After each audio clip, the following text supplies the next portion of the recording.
We're not going back. This is a lawsuit now. Okay. All right. This is a lawsuit. Sir, we got a call that you're. And I'm suing you personally We got a call for putting your hands on me. people's vehicles.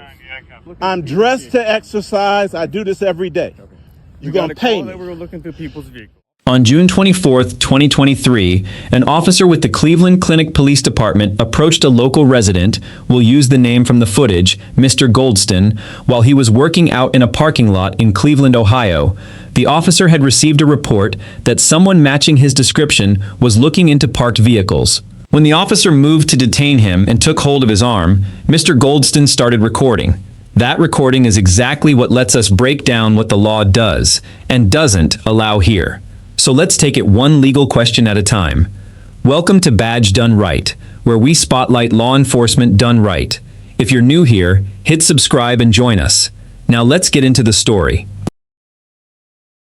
You're about to get a lawsuit. I got a call that you're looking through people's cars and You're you fit about the to get a description. lawsuit. You fit the description. You have no Red t-shirt, legal white right. shorts.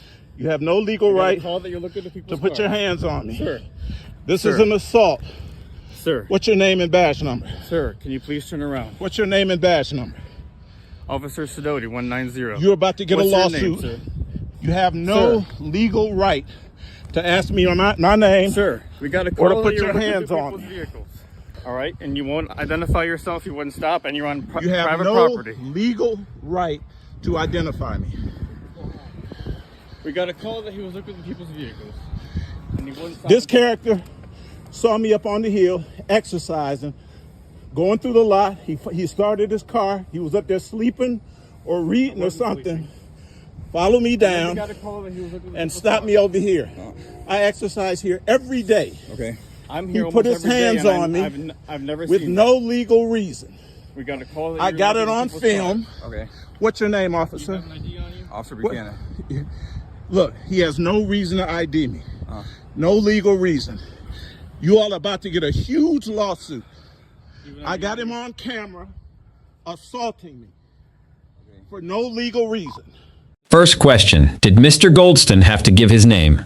Ohio has a stop and identify law, Ohio Revised Code Section 2921.29. It says a person in a public place must give their name, address, or date of birth when an officer reasonably suspects they're involved in a crime. Two Ohio appeals court decisions, State versus Blair and State versus DC, read public place broadly enough to include a parking lot like this one, even though it sits on private property. So if the officer had a valid reason to suspect criminal activity, Mr. Goldston was likely required to identify himself. Second question, was it legal for the officer to physically grab him? The Supreme Court answered the general version of this in Graham versus Connor. Back in 1989, an investigatory stop carries with it the right to use some degree of physical control to carry it out. And a federal appeals court covering Ohio held in U.S. versus Heath that even handcuffs can be reasonable during a stop when the situation calls for it. Here the officer used far less than that, just a hand on the arm, so the force itself was probably lawful. But notice both answers depend on the same thing, whether the officer had a legal reason to stop him in the first place. That's the real question. You saw him assaulting me when you walked up. Am I right? I don't see doing anything. Absolutely. All right. You did. Sir, I just need your ID. So You're I can about ID you We got- escalated this thing. You Sir. escalated it. We're not going back. This is a lawsuit now. Okay. All right. This is a Sir, lawsuit. we got a call that you're And I'm looking through suing people's you vehicles. personally We got a call for that putting you're your looking hands through on me. people's vehicles. I'm dressed to exercise. I do this every day. You're We got going a to pay call that we me. were looking through people's vehicles. So That's I'm no responding to the reason. call. I'm That's responding to no the call. reason for you to put your hands on me. You wouldn't And identify. You wouldn't stop and you talk to gave You me wouldn't no identify yourself, legal and you're on reason. private property. Name a legal reason. A stop like this needs what the law calls reasonable suspicion. Mr. Goldston's argument was that the officer never personally saw him do anything wrong, but that alone isn't fatal. In Navarette versus California, the Supreme Court made clear an officer can build reasonable suspicion on what someone else reports, not just what the officer sees firsthand. Here's the catch. Looking into cars isn't a crime by itself. In one Ohio case, State versus Bernett, a court found reasonable suspicion when someone repeatedly peered into car windows in an area with a history of break-ins. But in another, Srisavath versus City of Brentwood, a federal appeals court ruled the opposite. A vague, anonymous tip about people looking into cars was not enough, because it described no real crime and pointed to no specific person. So which way does this case go? Honestly, we can't say. We don't know whether this lot had a theft history or whether the tip was anonymous or came from someone reliable. And without those details, the lawfulness of this stop is a genuine coin flip, which is the whole problem. You should have thought this out before escalating it. Yeah, get Garfield here. I'm staying here now. This is a police report. Nah, bruh, we're not going backwards from here. I'm sorry. Nothing personal against you. Okay. He should have never put his hands on me. All right.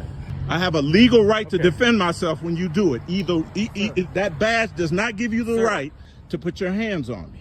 I got a call that you're looking You questioned me about it. What did I say? I have a What right did to I identify say? You too. When I'm You don't speaking have with you're on private property. You don't have name the legal right that I have to identify. And I've committed no crime. What's your reason of being here? And I've committed no crime. I've told What's your you reason of being several here? times. Exercising. I'm here correct? every day. You have no Cleveland Clinic business. Let's see And if you're this on private stands up in property. court. You can't grab people up on a say-so. You didn't see me. You observed me for at least 45 seconds to a minute. And I confirmed what you saw. Irrespective of what someone said. Irrespective of you getting a call, you have to articulate what crime I've committed that I have to ID. I know my rights. How you doing, sir? How you doing? You Garfield? Please, yeah, I'm Garfield. My name is Keith Goldston. Nice to meet you, sir. I want to file a police report.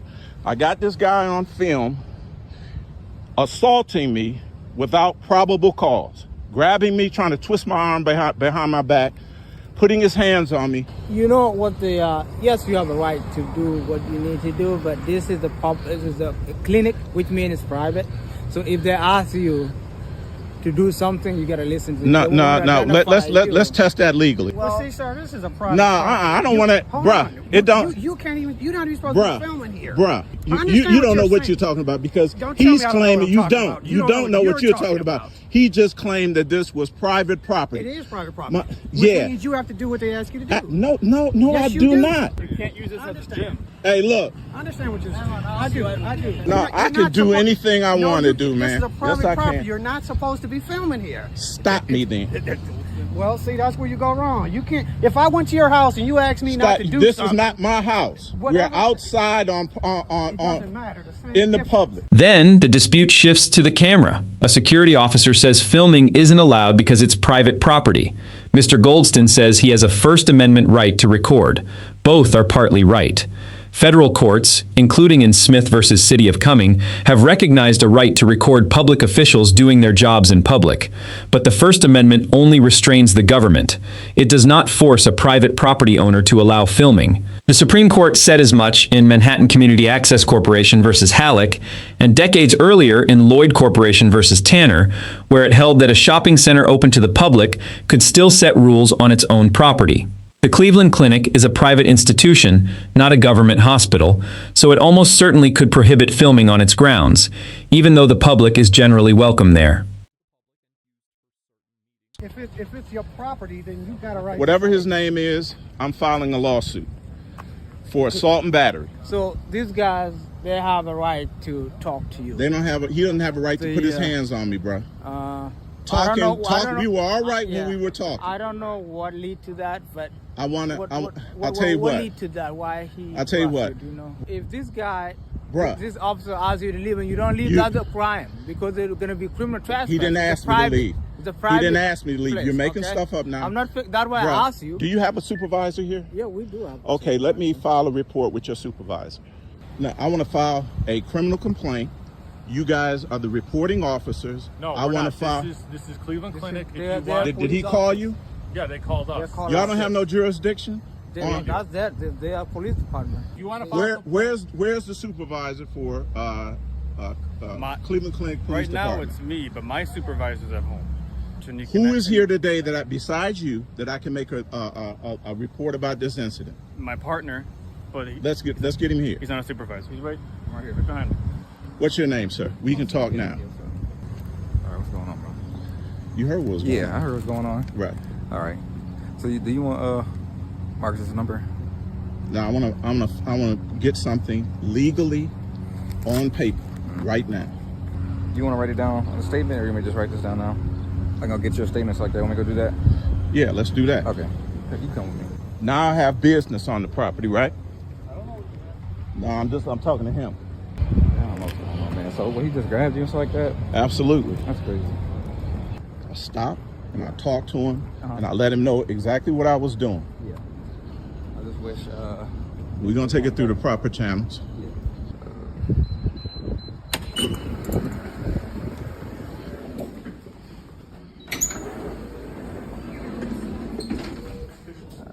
Yeah, I'll give you my name. It's like that. You want to go somewhere else, or you? It's cool. Yeah, I want to go sit down. Yeah, let's go. Should never got that. That on too. As for the aftermath, Mr. Goldston followed an officer inside to file a report. Beyond that, the outcome isn't clear. We couldn't confirm any lawsuit, any finding, or any discipline, so we're not going to pretend we know how it ended. So, was this legal? The honest answer is, maybe. The officer may well have had the grounds to detain, and a hand on the arm was likely within the law. But legal and good are not the same thing, and the space between them is the whole reason this channel exists. What would doing it right have looked like? Before putting a hand on anyone, the better move was also the simplest one: watch.